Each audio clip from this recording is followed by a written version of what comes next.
Balitang Bayan. Mga balitang nangyari lang at kasalukuyang nangyayari. Balitang Bayan. Kasama ang opisyal na tagagising ng bayan, si Drew Nasino. Di ka aantukin kapag nalaman mo na ang latest sa Balitang Bayan. Sa patuloy na pagbabalita ng tama at paglilingkod ng tama. Balitang Bayan.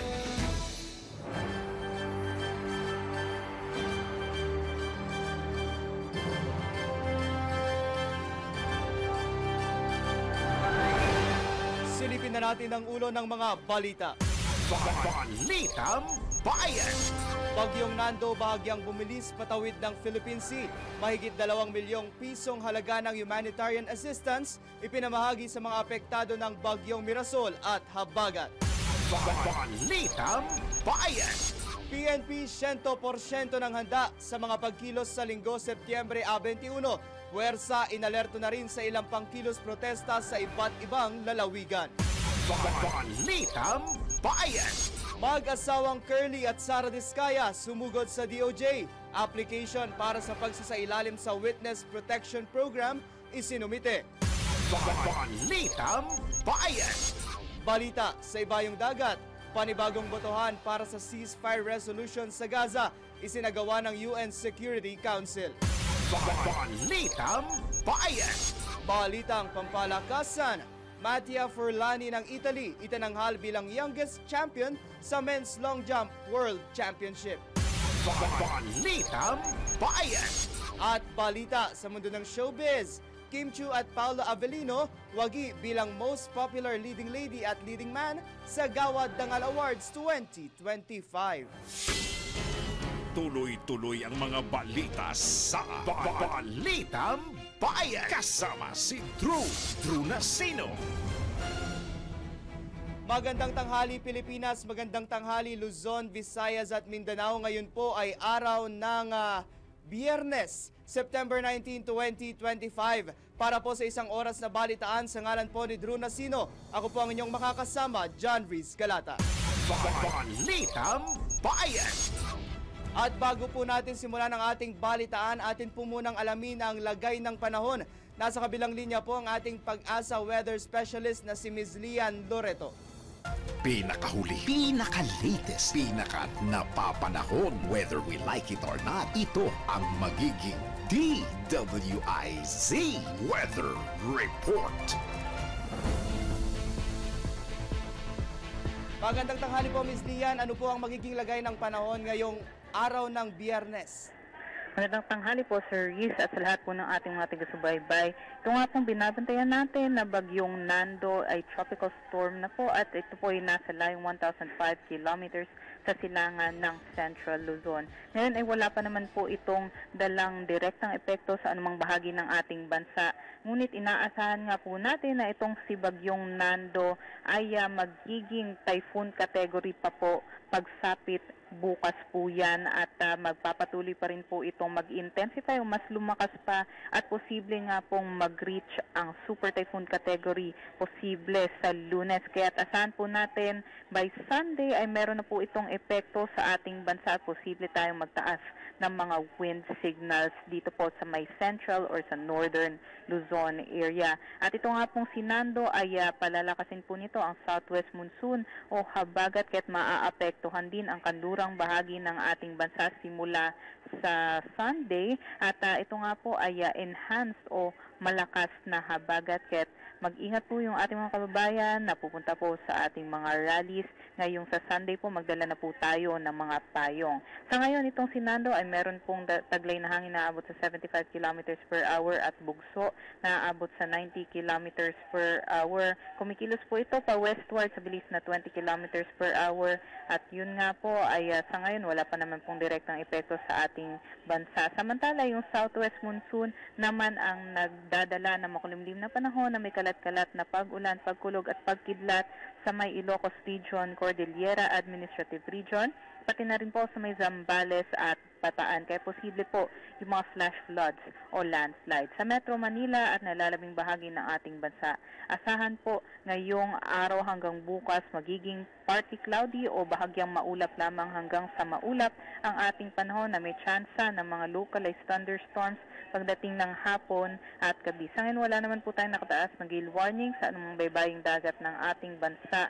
Kaya't malayo pong makakapaglayag ang ating mga kababayan. At yun lamang po ang latest galing dito sa Pag-asa. Miss Lian, Yes po. bukod po after po ni Bagyong Nando, may inaasahan pa po bang bagyo na papasok ngayong buwan?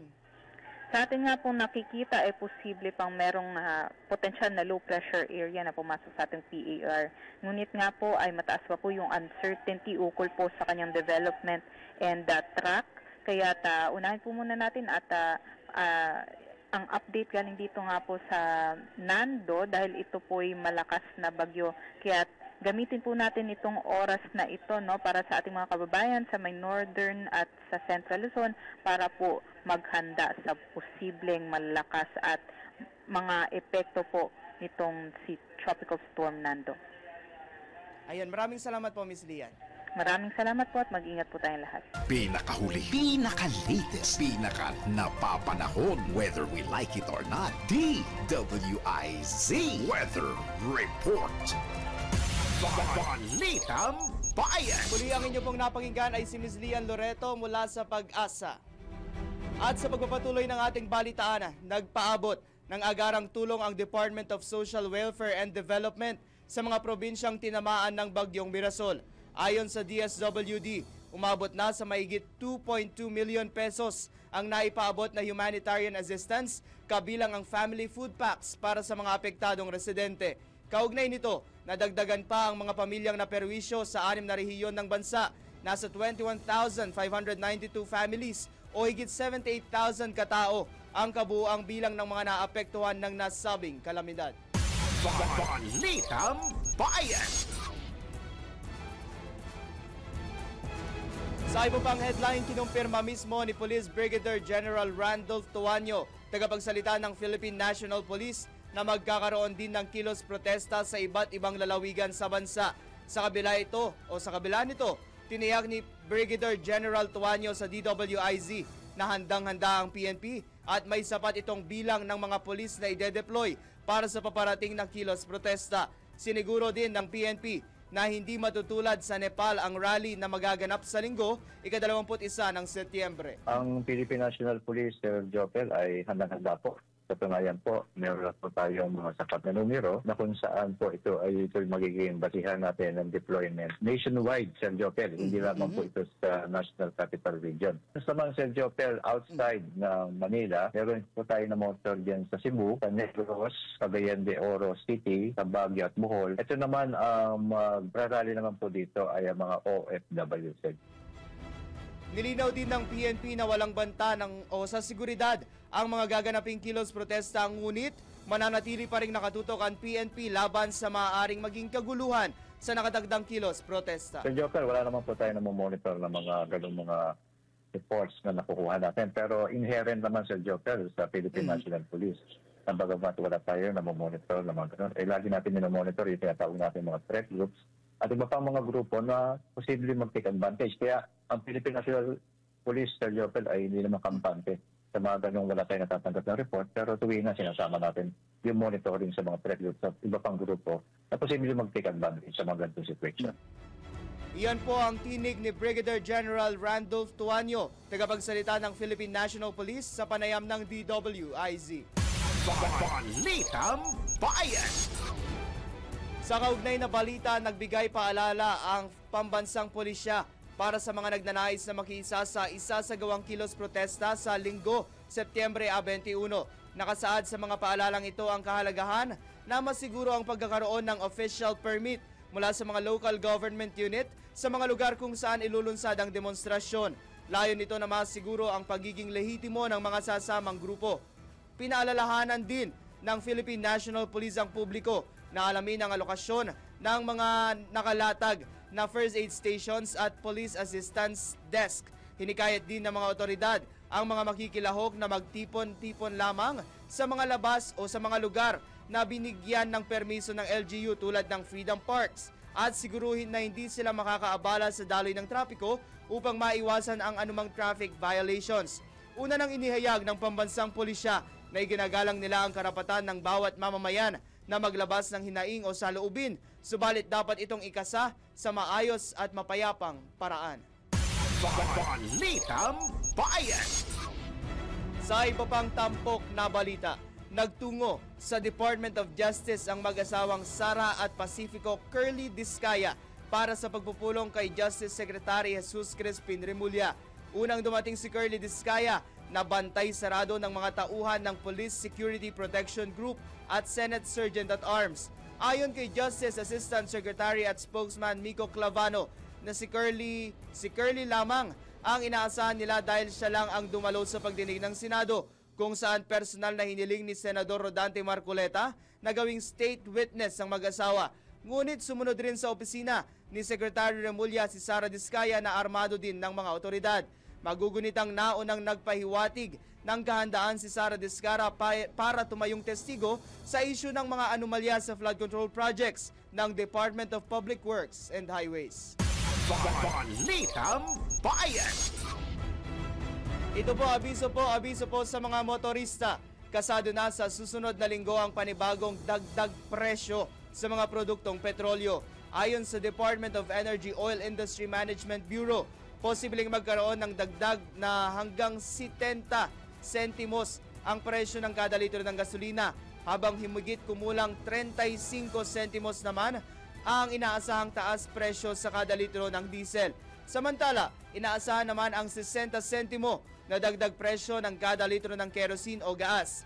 Isa sa tinitingnang dahilan ng price adjustments ang patuloy na geopolitical risk dahil sa dagdag na US sanctions sa Russian oil. Balitang Bayan! Samantala, nanindigan si House Senior Deputy Majority Leader Lawrence Defensor na ang magandang reputasyon ni Isabela Representative Faustino Bojidi III ang naging dahilan para maluklok siya sa pwesto bilang bagong House Speaker. Ayon kay Representative Defensor, dahil walang kinalaman sa flood control issue ngayong 20th Congress ang napiling House Speaker, kayang mabawi ng Kamara ang kanilang integridad at reputasyon na nadungisan ng kontrobersyal na issue.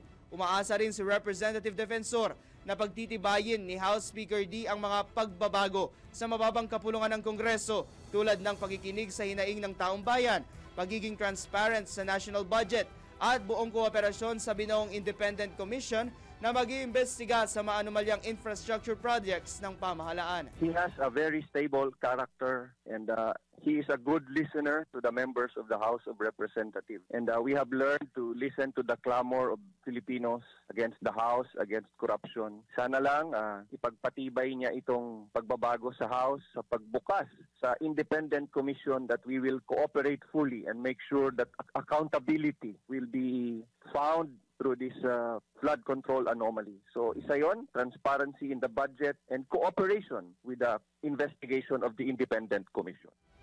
Samantala, pinasinungalingan din ng mambabatas ang mga sinasabing si dating House Speaker Martin Romualdez pa rin ang masusunod sa Kamara kahit na bumaba na ito sa pwesto, lalo't karamihan pa rin sa mga miyembro ay kakampi nito. I believe in the independence of Speaker D at isa yon sa rason kung bakit nag-iisa lang siyang pinili ng mayorya, because he has our trust and confidence na maninindigan siya, and he has assured us that he will not protect the guilty even if some of them are his colleagues or his friends. Yan po ang tinig ni House Senior Deputy Majority Leader Lawrence Defensor sa panayam ng DWIZ. Balitang Bayan! Sa oras na 15 minuto makalipas ang alas 12 ng tanghali, tumanggap tayo ng pag-uulat mula sa labas ng himpilan. Pangulong Marcos tiwalang matutuganan ni Secretary Vince Dizon ang mga problema sa DPWH. Detaling hatid ni Patrol 13 Gilbert Perdes. Kumpiyansa si Pangulong Ferdinand Marcos Jr. na kayang tugunan ni DPWH Secretary Vince Dizon ang mga kinakarap ng kontrobersiya at suliranin ng ahensya. Sa isang event sa Pampanga, sinabi ng Pangulo na sa pagkakakilala niya sa kakayahan ng kalihim, tiwala siyang magagampanan ni Dizon ang mabigat na tungkulin sa DPWH. Una nang sinabi ng Pangulo na pinili niya si Dizon na maging kalihim ng ahensya dahil sa ipinakita nitong mahusay na trabaho noong nasa DOTR pa lamang ito. Inimok din ng Pangulo ang publiko na suportahan si Dizon, lalo na't marami pa niyang kailangang ayusin at pagtuunan ng pansin ang ahensya. Nabatid na puspusan ang ginagawang inspeksyon at pag-iikot ng kalihim sa iba't ibang flood control project sa bansa at kahapon lang nagsumite ang DPWH katuwang ang COA ng ikalawang batch ng ebidensya sa Ombudsman kaugnay ng mga ghost at substandard flood control projects sa Bulacan. Patrol 13 Gilbert Perdes, nagbabalita ng tama, naglilingkod ng tama. Balitang Bayan! Samantala, DOJ at Independent Commission for Infrastructure hindi magsasapawan sa investigasyon sa flood control project. Pakinggan ang report ni Patrol 24, June Samson. Nilinaw ngayon ng Department of Justice na hindi magkakaroon ng overlapping o sapawan ang DOJ at Independent Commission for Infrastructure kaugnay sa pag-iimbestiga sa hinihinalang mga anomalya sa mga flood control projects. Ipinaliwanag ni DOJ spokesman at Assistant Secretary Lavano na dahil naman anya sa mayroon ng Independent Commission for Infrastructure na nag-iimbestiga, kaya lahat ng mga kaso ay sasalain at ayaw ng DOJ na magsagawa ng paralel o hiwalay na pagkilos. Gayunman ay asahan na anya na sa mga susunod na araw ay makikipag-ugnayan ang DOJ sa ICI para matukoy at madetermina kung ano ang magiging mekanismo ng investigasyon. Kanina ay personal na nagtungo sa DOJ si Pacifico Curly Discaya at nakipagpulong siya kay Justice Secretary Christine Remulla kaugnay sa kontrobersya sa ilang mga government flood control projects. Patrol 24, June Samson, para sa MP lang, may todong lakas, DWIZ, nagbabalita ng tama, naglilingkod ng tama. Balitang Bayan! Sa iba pang balita, COA ibinulgar ang iba pang ghost projects sa Bulacan. Mga opisyal ng DPWH at kontratista kinasuhan.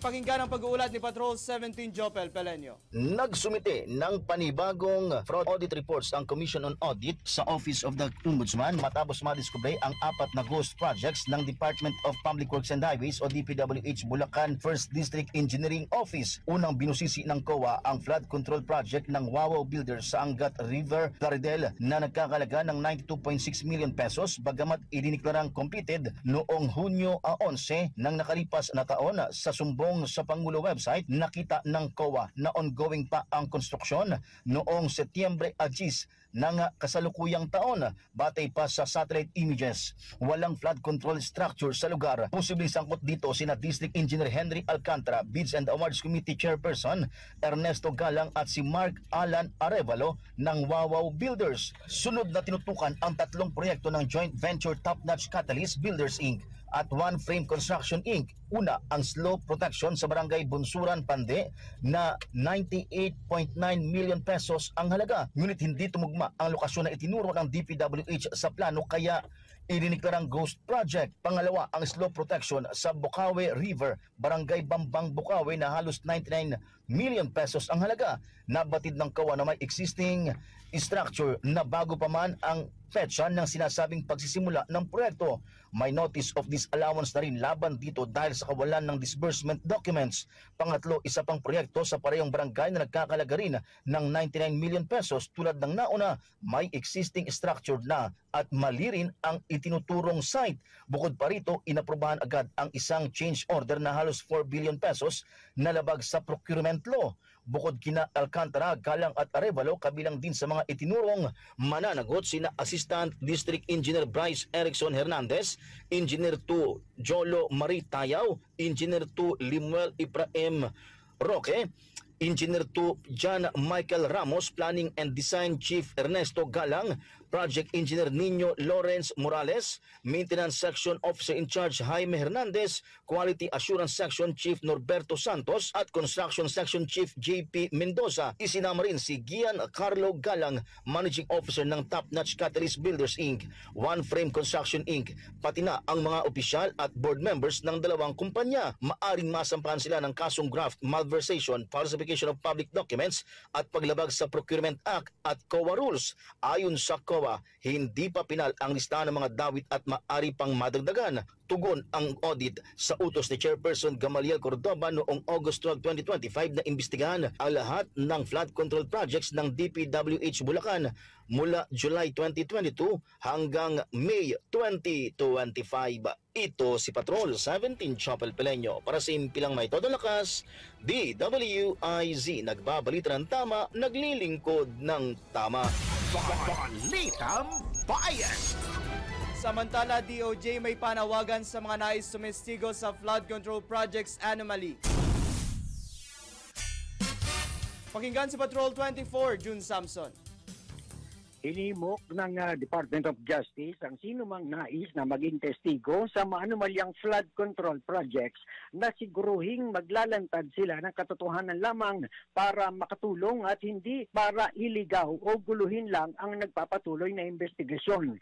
Ipinaliwanag ni DOJ spokesman at Assistant Secretary Mico Clavano na sakaling mabibigyan ng proteksyon ang sino mang testigo ay ikinukonsidera ito na isang pribilehiyo lamang at maaaring bawiin kung mapapatunayan na nagbibigay ito ng mga maling impormasyon na naglalayon na guluhin lamang ang investigasyon.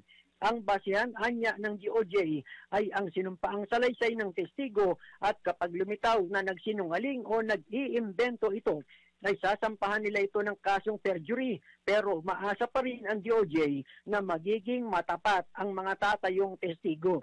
Nilinaw din ni Clavano na kapag state witness kasi ay dapat mayroon na talaga silang kaso sa korte at nasa ilalim na sila ng jurisdiksyon ng hukuman. Patrol 24, June Samson, para sa himpilang may todong lakas, DWIZ, nagbabalita ng tama, naglilingkod ng tama. Balitang Bayan! Sa iba pang balita, Pangulong Marcos na mahagi ng tulong pinansyal at titulo ng lupa sa mga magsasaka sa Pampanga.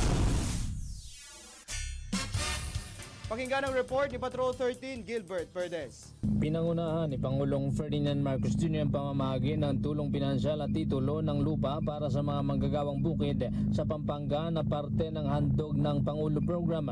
Layon ng programang ito na pabilisin ang pagbibigay ng lupa sa mga walang sariling lupain at tiyakin ang kanilang karapatan sa pagmamayari ng lupa. Bahagi rin daw ito ng pagtulong sa mga manggagawang bukid sa pamagitan ng tulong pinansyal.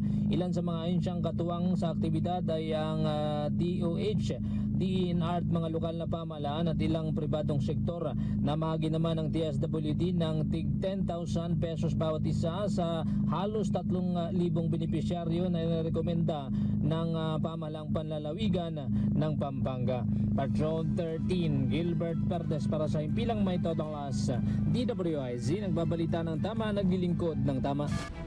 Sa oras na 27 makalipas ang alas 12 ng taghali, nagbabalik nga po ang Balitang Bayan sa ngalan pa rin po ni Drew Nasino. Ako po ang inyong lingkod, John Reez Galata. Sa pagkakataong ito, ating pong pag-usapan ang kaugnay sa gagawing kilos protesta dyan sa EDSA People Power Monument at Luneta sa Setyembre 21 sa linggo. Makakapanayan po natin si Colonel Francel Margaret, Padilla, tagapagsalita po ng Armed Forces of the Philippines. Magandang tanghali po, Colonel. Magandang tanghali, Sir John Reez, and magandang tanghali po sa inyong mga taga-subaybay. Let's get straight to the point po, Colonel. Ano po ang preparations na ginagawa ng Armed Forces of the Philippines po? Sa hanay po ninyo, ano pong preparations ginagawa ninyo dun nga po sa ikinasang rally sa Sunday? So, bale, handa po ang AFP, katuwang po ang PNP dito, no? At iba pang ahensya ng pamahalaan para po tiyakin natin na magiging maayos, mapayapa at ligtas po, no, ang mga aktibidad sa darating na rally. Ang mandato po namin suportahan po ang mga otoridad sa pagpapanatili po ng kaayusan, no, habang nirerespeto po natin ang karapatan ng mamamayan na magpahayag po ng kanilang sariling saloobin. Ayun po, magde-deploy po ba kayo ng tauhan? And if magde-deploy po kayo, mga ilan po ang ipapadali ninyo o ikakalat? Sir, the number varies depending po ito sa situation in different areas. But rest assured po that we have sufficient number of personnel that are on standby on a case-to-case basis po, no, kung ano po magiging deployment natin diyan. Ang sabi po nga natin, no, in supporting role po kami sa law enforcement and peace and order po dito sa PNP po. Okay po. Meron na po ba kayong inaasahan o ilan po ang expected na dadalo dyan sa rally, parang as part of your preparation nga po? So ngayon po sir, no, hindi naman namin binibigay ang eksaktong bilang para sa seguridad. Ang maaasahan po ninyo na ng ating mga kababayan na sapat po at angkop ang puwersang nakahanda natin, no. Nakatutok po tayo sa pagbibigay po ng suporta at hindi po sa pagharang sa malayang pagpapahayag. Okay po. Ano po yung mga mahigpit na ipinagbabawal po sa rally? Para lang po sa kaalaman din po ng publiko, Colonel. So pinapaalala po natin sir, no, na mahigpit na pinagbabawal dyan na syempre, ang sabi ko nga po, police PNP po ang lead dito, pero syempre basic naman yan sir, no, yung mga armas, matutulis na bagay, anumang gamit po, no, na maaaring magdulot po ng kaguluhan. So hinihikayat natin sir, ang publiko po, na wag po magdala ng mga bagay na makakapagpabagal sa daloy din ng tao. So ang pinakamahalaga dito, no, dalhin lamang ang inyong boses at disiplina para po sa mapayapang pakikilahok po. In case lang po, pero wag naman sana, in case po na magkaroon ng violence doon sa gagawing kilos protesta, ano po ang pwedeng parusang harapin ng mga kasama sa kilos protesta o ayun nga po, gumawa ng violence? Colonel. Sir, again, no, this is a law enforcement operation. Pagka mga ganyang bagay po, sa kami po as a supporting effort in terms of law enforcement and peace and order, tinaturn over po natin sa kapulisan po ang mga ganyang insidente po. Okay po. Ayun po, huli na lang po, panawagan na lang po sa mga magkikilos protesta, Colonel. So ito po, no, ang AFP po, suportado po natin itong malayang pagpapahayag po. Sa atin po, sa Sandatahang Lakas ng Pilipinas, kami po ay sumusunod po sa Constitution. We are one. Pagbuo po yung anyong AFP, buo po ang Pilipinas. So wag po natin haluan ng anumang kulay ang ating Sandatahang Lakas ng Pilipinas. Nandito po kami para po isuportahan ang layunin din po ng gobyerno na mapag-usapan at maayos po ang mga ganitong bagay po. Maraming salamat po sa inyo. Ayun po, maraming salamat po, Colonel. Muli yan po si Colonel Francel Margaret Padilla, tagapagsalita po ng Armed Forces of the Philippines. Balitang Bayan! Sa iba pang balita, nanindigan si Mamamayang Liberal Party List Representative Laila De Lima na hindi nagbabago ang prinsipyo at pagtatrabaho ng mga mambabatas sa kabila ng pagpapalit ng liderato ng Kamara. Aniya, magpapatuloy ang kanilang pagsisikap para matiyag na naglilingkod ang pamahalaan para sa kapakanan ng taong bayan at hindi para sa interes ng iilan lamang. Tiniyak rin ni Representative De Lima na kanilang igigiit ang katotohanan, ipaglalaban ng hustisya at pananagutan sa pamahalaan. Maliban dito, buong pwersa rin anyang babantayan at ipaglalaban ng mga mambabatas, katuwang ang taong bayan, ang patas at walang pagtatakip na investigasyon hanggang sa mapanagot ang mga magnanakaw at mga sindikato, lalong nagpalubog sa mga Pilipino sa baha, peligro at kahirapan. Balitang Bayan! Tumanggap po muli tayo ng pag-uulat mula sa labas ng himpilan. Mga opisyal ng UAE nakipagpulong kay Pangulong Marcos, ugnayan sa iba't ibang sektor, mas palalakasin pa. Nagbabalik Patrol 13, Gilbert Perdez. Nagpahayag ng hangarin ang United Arab Emirates o yung UAE na higit pang palakasin ang ugnayan nito sa Pilipinas. Kasunod na rin ito ng courtesy call sa Malacanang kahapon ng mga opisyal na delegasyon ng UAE na pinangunahan ni Deputy Minister of Cabinet Affairs for Competitiveness and Experience Exchange Abdullah Nasir Luta, kung saan ang ipagpulong ito kay Pangulong Ferdinand Marcos Jr. Sa nasabing aktibidad, ipinahayag ng pamahalaan ng UAE ang kagustuhang mas paigtingin ang bilateral relations ng dalawang bansa at dito'y binigyan din ang kahalagahan ng patuloy na kooperasyon sa iba't ibang larangan kasama sa delegasyon si UAE Ambassador to the Philippines Muhammad Abaid Salim Al-Katam Al-Zambi at iba pang opisyal mula sa iba't ibang sektor. Layunin ng forum na magbahagi ng karanasan at pinakamahusay na praktis ng magkabilang panig para maisulong ang makabagong pamamahala na handa sa mga hamon sa inaharap. Patrol 13 Gilbert Perdes para sa Impilang May Todong Las, DWIZ nagbabalita ng tama, naglilingkod ng tama.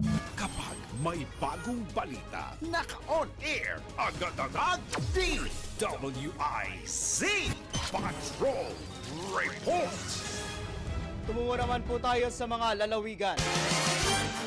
Kahon-kahong unregistered imported cigarettes na samsam ng NBI at BIR sa Nueva Ecija. Pakinggan ang report ni Johnny Gole. Yes, nasa 58 kahon nga nitong unregistered imported cigarettes ang nakumpiska nitong mga tauhan mula sa National Bureau of Investigation, NBI Tarlac District Field Office at Bureau of Internal Revenue, BIR, matapos alakayin nila itong isang warehouse na pinag-iimbakan itong mga nasabing imported cigarettes dito sa Barangay Putut, Concepcion, Zaragoza, Nueva Ecija.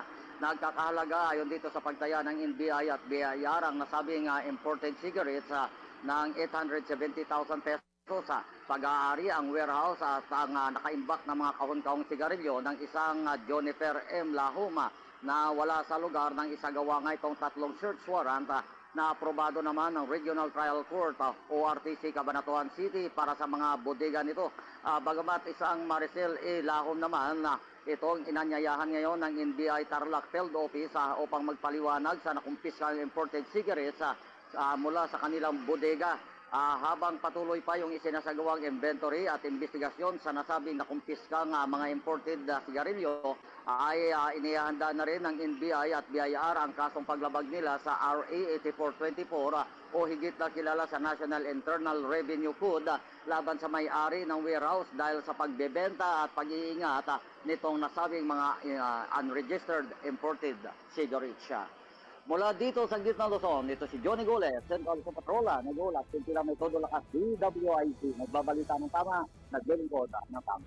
Balitang Bayan! Balik po tayo dyan sa Malacanang. VP Sara muling binanatan ng Malacanang, detaling hatid ni Patrol 13 Gilbert Perdes. Muling binanata ng Malacanang si Vice President Sara Duterte matapos punahin ang mga ginagawa ni Pangulong Ferdinand Marcos Jr. Ito'y sa harap na rin ang pagbibitiw sa pwesto ni House Speaker Martin Romualdez at pagkakadawit sa kanya sa isyu ng irregularidad sa national budget.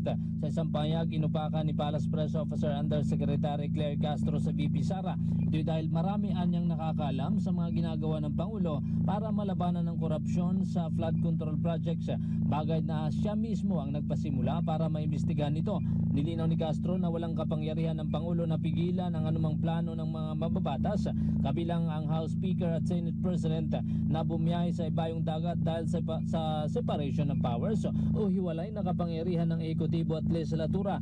Ito'y matapos sabihin ni VP Sara na hindi dapat pinapayagan ni Pangulong Marcos na umalis ng bansa ang mga kongresistang dinadawit sa anomalya ng flood control projects, kaya din daw ang pagbibitiw sa pwesto para maabsuelto sa posibleng pananagutan. Patrol 13 Gilbert Perdes para sa Impilang May Todong Las, DWIZ, nagbabalita ng tama, naglilingkod ng tama.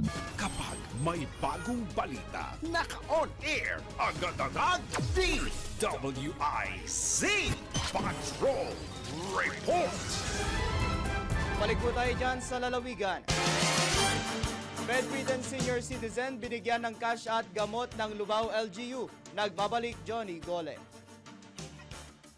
Yes, isang bedridden senior citizen nga itong binigyan ngayon ng 3,000 pisong cash, mga gamot, gatas, vitamina at hygiene kits. Nitong si Lubao, Pampanga Mayor Esme Pineda nang magsagawa ito ng pagdalaw sa mga nakaratay na mga matatanda sa kanyang bayan. Ito ayon kay Mayor Pineda ay regular na kanyang ginagawa sa lahat ng mga senior citizen na dito sa kanyang bayan. Bukod sa kas at mga gamot ay nagbigay din ito ng oxygen tanks nebulizer at well cheer. Sa panayam, sinabi nito si Mayor Pineda, ito ay bahagi umano ng prioridad niya upang tulungan itong mga senior citizen na lalo na itong may mga taglay na karamdaman o bedridden na para kahit sa maliitan niyang paraan na ay matutulungan na sila sa kanilang pangangailangan. Bahagi rin na niya ito ng suporta niya dito sa adikain at matagal nang ginagawa ng kanyang pamilya sa pangunguna nitong kanyang ina na si Pampanga Governor Lilian Nanay Pineda at kuya na si Vice Governor Dennis Pineda. May kinalaman sa health and medical care program lalo na sa mga senior citizen. Isa nga rito ang gift program para sa mga senior citizen na kapag umaabot na sila sa edad na 90-year-old pataas ay makakatanggap sila o ang kanilang pamilya ng 100,000 pesos mula naman sa pondo ng Pampanga Provincial Government. Bukod pa ito sa kasalukuyang cash gift mula sa DSWD o National Government Program na centenarian o kailangang umabot muna sila ng isang daang edad. Saka makakatanggap sila ng 100,000 ang bawat beneficiaryo. Ito anya ayon sa Batang Pineda ay mariing tagubilin ng kanilang mag-anak at itong si Governor Pineda na laging prioridad ng mga senior citizen na sa kanilang programa bilang pagkilala at ng kanilang sakripisyo at pagsisikap upang maitaguyod yung kanilang mga pamilya noong sila ay bata, malakas at ang pangangatawan at wala pang sakit. Malaki umano ang naging ambag nitong mga senior citizen sa Pampanga sa tinatamasang kaunlaran ngayon ng Pampanga dahil sa pagsisikap ng kanilang mga matatanda. Mula dito sa lungsod ng Angeles, ito si Central Luzon Patrol, Johnny Gole, para sa Impilang May Todo Lakas, DWIC. Nagbabalita ng tama, naglilingkod ng tama. Balitang Bayan! Sa iba pang paksanang balita, nilinaw ng Malacanang na hindi bahagi ng agenda ni Pangulong Ferdinand Marcos Jr. ang magtala ng legasiya mula sa maigting nitong kampanya kontra katiwalian, partikular sa Department of Public Works and Highways. Ayon kay Palace Press Officer Attorney Claire Castro, ang pagsisikap ng Pangulo na ilantad ang maanumalyang flood control projects ay hindi dahil sa hangarin niyang mag-iwan ng tatak sa kanyang panunungkulan. Aniya, kung masigasig man ang Pangulo laban sa mga irregular na proyekto na nagiging sanhi ng korupsyon, ito ay dahil sa pangangailangan na mapigilan ang maling paggamit ng pondo ng bayan. Binigyang diin pa ni Yusek Castro na ginagawa ng Pangulo ang kanyang trabaho alang-alang sa taong bayan at hindi para sa anumang personal na layunin. Matatanda ang unang binanggit ng Pangulo ang irregularidad sa DPWH sa kanyang nakaraang State of the Nation Address o SONA, kung saan mula roon ay nadiskubre na ang malawakang anomalya sa nasabing ahensya. Balitang Bayan! Samantala, ibinunyag ni Vice President Sara Duterte na sinisimulan na siyang ligawan ng Partido Demokratiko Pilipino o PDP Party para tumakbo sa 2028 national elections. Dagdag pa ng pangalawang Pangulo, nakatatanggap na rin siya ng imbitasyon linggo-linggo para sumama sa partido. Ngunit nananatiling hindi interesado ang VP o ang Vice Presidente sa mga nasabing alok. Ayon kay VP Sara, mas pabor siyang hindi na sumali sa ibang mga partido matapos umalis sa Lakas Party. Aniya, hindi na niya kailangang makipagplastikan sa iba. Paliwanag pa ng Vice Presidente, mananatiling regional party sa Davao ang kanyang binuong hugpong ng Pagbabago Party. Samantala, ipinaliwanag naman ng Vice Presidente na mananatiling regional party sa Davao, ayun nga, ang kanyang binuong hugpong Pagbabago o HNP Party. Balitang Bayan! Kaugnay pa rin po ay Vice President Sara Duterte inakusahan ni VP Sara si Pangulong Ferdinand Marcos Jr. na hinahayaan nito ang mga mambabatas na umiwas sa pananagutan sa gitna ng kinaharap na isyu ng katiwalian. Ayon sa Vice Presidente, wala siyang reaksyon sa biglaang pagbaba sa pwesto ni Congressman Martin Romualdez bilang leader ng Kamara. Ngunit ayon sa ikalawang Pangulo, hindi dapat hayaan ni Pangulong Marcos na lumipad palabas ng bansa ang mga kongresista o magbitiw sa pwesto para lang makaiwas sa pananagutan ng mga ito sa pagnanakaw o sinasabing pagnanakaw sa pera ng taong bayan. Nabatid na bumiyahe si Ako Bicol Party List Representative ko pa Estados Unidos para sa isang medical treatment. Isa si Congressman ko sa idinadawit kaugnay sa sinasabing mambabatas na tumanggap ng kickback mula sa mga kontratistang sina Curly at Sara Diskaya. Balitang Bayan. Tumaga po muli tayo ng report mula sa ating IZ Patrol. ICI at DPWH target makapaghain ng 1 kaso kada linggo laban sa katiwalian sa flood control projects. Detaling hatid ni Patrol 30 Jelly Mendez. Patuloy na iniimbestigahan ng Department of Public Works and Highways o DPWH ang mahigit 100 proyekto sa iba't ibang lugar sa bansa. Ito ang sinabi ni DPWH Secretary Vince Dizon sa naging budget briefing ng House Committee on Appropriations na target ng DPWH at Independent Commission for Infrastructure o ICI na makapaghain ng hindi bababa sa 1 kaso kada linggo laban sa mga irregularidad sa flood control projects. Ayon sa kalihim na ikipag-ugnayan na ang departamento sa ICI para sa tuloy-tuloy na paghahain ng mga kaso, lalo't inaasahang dadami pa ang mga isa sa ilalim sa investigasyon dahil sa patuloy na mga reklamo at sumbong na natatanggap, partikular sa isumbong mo sa Pangulo website. Sinabi ni Dizon na saklaw ng mga reklamong kanilang tinututukan sa ngayon ay ang mga proyekto mula pa noong taong 2017 hanggang sa kasalukuyan. Ito si Patrol 30. Jelly Mendez nag-uulat para sa impilang may todong lakas sa DWIZ. Nagbabalita ng tama, naglilingkod ng tama. Kapag may bagong balita, naka-on air, agad-agad DWIZ Patrol Report. Ipinagdiriwang ng Mega World ngayong taon ang kanilang ika-36 na anibersaryo. Ang Mega World ang isa sa pinakamalaki at nangungunang real estate developers sa bansa at isa sa may pinakamaraming leadership in energy and environmental design o LEED certified na gusali sa buong Pilipinas na isang global certification para sa green building initiatives sa buong mundo. Sa kasalukuyan, mayroong 35 LEED certified developments ang Mega World sa kanilang iba't ibang townships sa buong bansa. Kabilang dito ang kanilang office buildings sa Eastwood City sa Quezon City, McKinley Hill, McKinley West at Uptown Bonifacio sa Taguig City, Arcovia City sa Pasig City, Capital Town sa lungsod ng San Fernando, Pampanga, Iloilo Business Park sa Iloilo City at the Upper East sa Bacolod City. Bukod dito, mayroon pang mga proyekto ang Mega World na kasalukuyang nag-a-apply ng LEED certifications. Ilan dito ay matatagpuan sa Taguig City, Pasig City, Bulacan, Iloilo at Bacolod. Balitang Bayan. At magbabalik po ang Balitang Bayan ng ating oras 14 na minuto bago mag-alauna ng hapon. Oras. At nasa huling bahagi na nga po tayo ng Balitang Bayan sa iba pang detalye ng mga balita.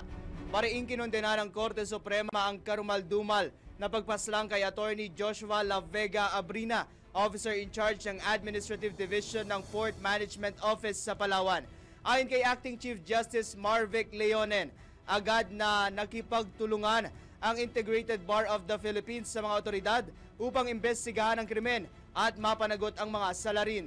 Patuloy din nilang binabantayan ng korte ang kaso at ang iba't ibang hakbang para maprotektahan ang mga miyembro ng legal profession. Samantala, nagpapaabot na rin ng pakikiramay ang Supreme Court sa pamilya at mga kasamahan ng pumanaw na abogado. Balitang Bayan. Samantala, tatanggap ng mas mataas na sahod ang mga manggagawa sa Central Visayas simula sa susunod na buwan. Ito ay matapos aprobahan ng Regional Tripartite Wages and Productivity Board Region 7 ang dagdag sahod sa mga manggagawa ng Class A areas sa 540 pesos mula sa dating 501 pesos at mga manggagawa sa Class B areas sa 500 pesos mula sa dating 453 pesos at 463 pesos. Kabilang sa Class A ang lungsod ng Karkar, Cebu, Danau, Lapu-Lapu, Naga, Talisay at mga munisipalidad ng Compostela, Consolacion, Cordova, Liloan, Minglanilla at San Fernando na bumubuo sa Expanded Metro Cebu. Habang ang mga nasa Class B ay kinabibilangan ng lungsod ng Bais, Bayawan, Bogo, Canlaon, Dumaguete, Gihulngan, Tagbiliran, Tanhay at Toledo at mga munisipalidad na hindi nakalista sa Class A. Magiging epektibo ang nasabing wage hike sa Oktubre 4, isang taon matapos ang huling minimum wage adjustment sa rehiyon. Balitang Bayan. Tumanggap po muli tayo ng report mula sa probinsya. Buntis Congress idinaos sa Magalang, Pampanga. Nagbabalik Johnny Gole. Johnny! Yes, nagdaos na ng Buntis Congress o Pregnant Women Conference itong lokal na pamahalaan ng Magalang, Pampanga. Pangunahing layunin ng nasabing pagpupulong ay upang bigyan ng iba yung kamulatan na itong mga nagdadalang taong mga ina may kinalaman sa medical, emotional at educational habang sa kanilang pagdadalang tao o pregnancy period. Kasama rin sa tinalakay ay itong kalusugan at kapakanan ng kanilang mga dinadalang baby. Sa kanyang opening remarks, sinabi nitong si Magalang Mayor Maria Lourdes Pilacson na halagaan niya itong mga ganitong programa upang mabigyan pa ng dagdag na kaalaman ang mga nagdadalang taong mga ina para maingatan ng gusto ang kanilang kalusugan hindi lamang habang sila ay buntis at ang kanilang mga anak saka kung paano ang wastong pangangalaga sa kanila upang maging malusog sila at walang sakit hanggang sa lumaki ang kanilang mga pinagbubuntis.